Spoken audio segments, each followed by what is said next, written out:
Hello everyone, मैं Veenu Verma Excel in Education channel में आप सभी का स्वागत करती हूँ। फ्रेंड्स, आप सभी लोग जानते हैं कि यहाँ पर हम यूपीएचईएससी असिस्टेंट प्रोफेसर की तैयारी करते हैं, जिसमें आपके जीएस के पोर्शन को कवर कराया जाता है और साथ में एजुकेशन विषय की तैयारी कराई जाती है। और इसी के साथ साथ यूजीसी नेट पेपर 1 और पेपर 2 एजुकेशन की तैयारी आपकी करवाई जाती है। तो आप लोग टेलीग्राम चैनल को ज्वाइन कर लें, लिंक डिस्क्रिप्शन में मिल जाएगा और इस चैनल को सब्सक्राइब कर लीजिए कंप्लीट तैयारी के लिए।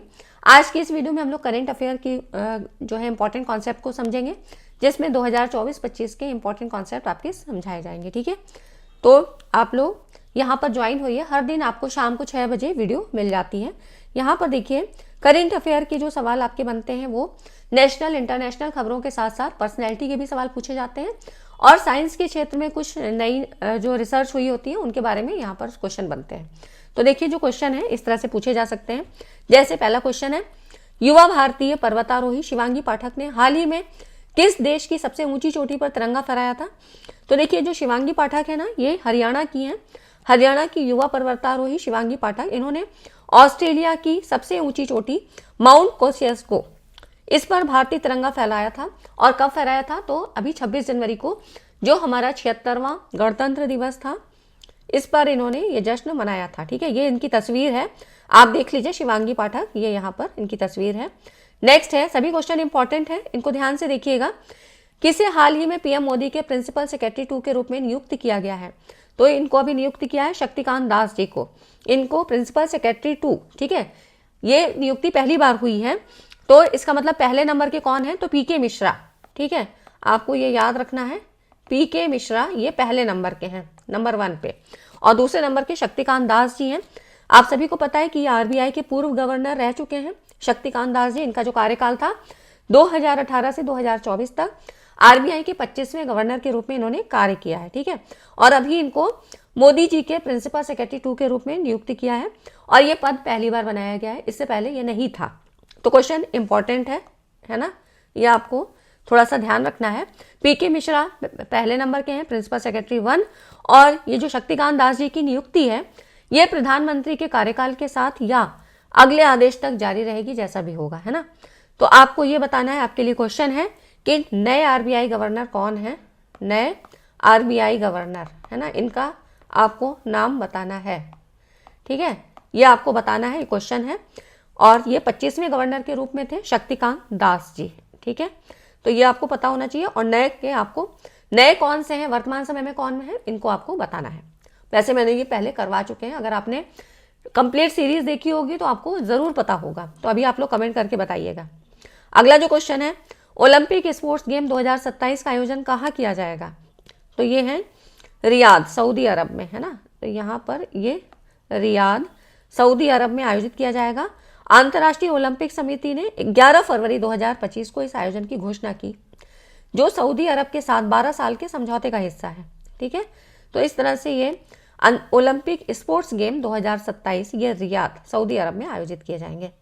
नेक्स्ट है, अगला जो क्वेश्चन है, इसरो ने अपना 100वां मिशन किस रॉकेट से लॉन्च किया है?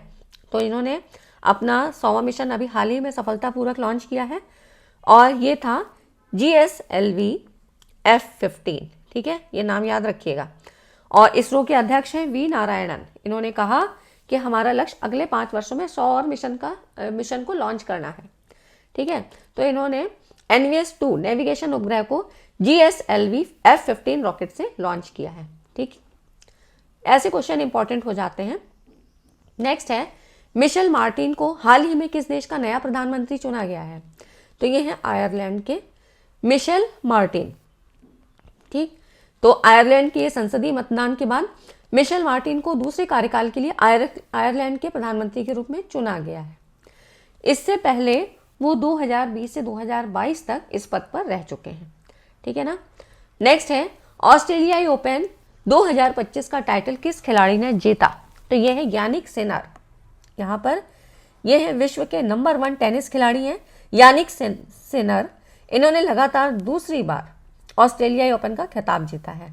ठीक है, तो ये ऑस्ट्रेलियाई ओपन 2025 का टाइटल किस खिलाड़ी ने जीता? Jannik Sinner. ठीक है, और वीडियो अच्छी लगी तो लाइक एंड शेयर करिएगा। नेक्स्ट है, देखिए यहाँ पर भी इकोनॉमिक्स से सवाल, अर्थशास्त्र के सवाल आपके यहाँ से पूछे जा सकते हैं। सेबी ने हाल ही में कौन सा नया डिजिटल प्लेटफॉर्म लॉन्च किया है? अब ये क्वेश्चन दोनों तरह से बन सकता है। अगर आपके आईसीटी मतलब जो टेक्नोलॉजी वाले क्वेश्चन बनते हैं वो यहाँ से भी पूछा जा सकता है, या आपके इकोनॉमिक्स वाले सवाल से भी बन सकता है। तो सेबी ने हाल ही में, सेबी का फुल फॉर्म क्या है? Securities and exchange board of India, SEBI है ना, भारतीय प्रतिभूति एवं विनिमय बोर्ड सेबी, इन्होंने mutual fund investment tracing and retrieval assistant Mitra नाम का एक नया डिजिटल प्लेटफॉर्म लॉन्च किया है। तो ये नाम क्या है? मित्रा। मित्रा का नाम आपको पता होना चाहिए, म्यूचुअल फंड इन्वेस्टमेंट, यहाँ पर देखिए, ट्रेसिंग एंड रिट्रीवल असिस्टेंट, ठीक है, मित्रा। ये एक डिजिटल प्लेटफॉर्म है। मित्रा का लक्ष्य है निवेशकों के निष्क्रिय या दावा न किए गए म्यूचुअल फंड पोर्टफोलियो का पता लगाना और उन्हें पुनः प्राप्त करने में मदद करना है, ठीक है। तो ये हो गया। अब सेबी के कार्य क्या है? देखिए, सेबी क्या है?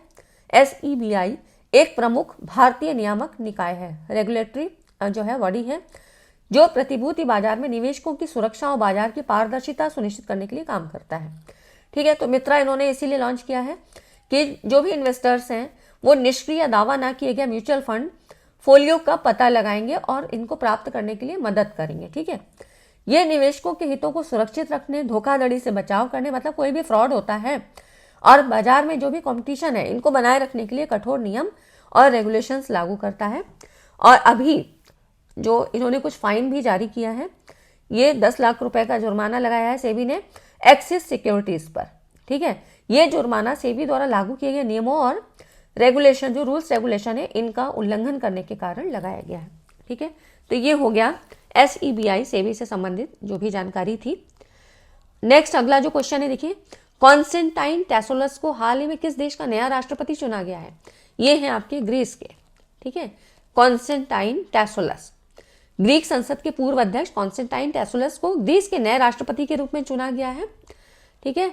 और ये मतलब ये जो है कतेरीना सकेला रोपोलू का स्थान लेंगे, ठीक है। ये नाम बस थोड़ा सा ध्यान रखिएगा, इनका कार्यकाल मार्च में समाप्त हो जाएगा, तो इन्हीं का स्थान ये लेंगे।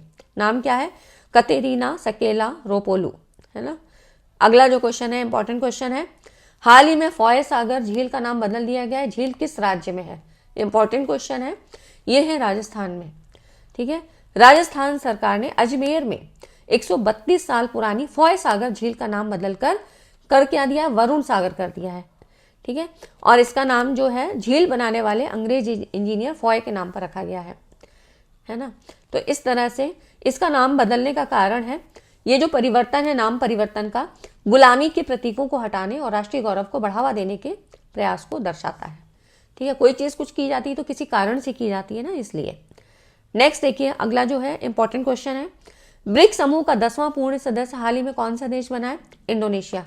काफ़ी इंपॉर्टेंट क्वेश्चन मुझे ये लगता है, हो सकता है पूछा जाए, ठीक है। तो ब्रिक्स के बारे में मैंने आपको इससे पहले वीडियो में बताया है, कौन से सदस्य हैं, अभी कौन सा नया सदस्य बना है, ठीक है।